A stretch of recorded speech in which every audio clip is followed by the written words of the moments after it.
as you get lower in the mountain, it gets warmer. So the snow turns to a small stream, and that stream turns into a big river. And that big river goes out to the sea. These are not my words, these are Paul Tortelier, he's a famous cellist. Imagine that when you start, you're just jumping on a stream that's already moving. Do you know what I mean? Yeah. You're already involved.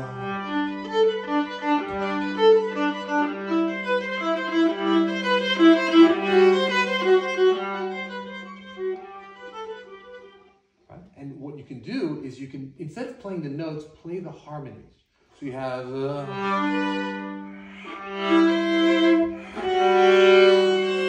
right, tension, release. Feels bad, right? You know what kind of chord this is? Bird has two wings, right? Yes. And the bird needs to use both wings, because if he only uses one wing, he just flies in a circle. Wait. She's okay.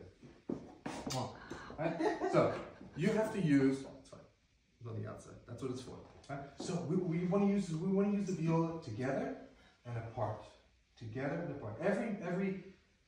Every force here has an opposite force. So when I go up, I want to use the viola also against my viola.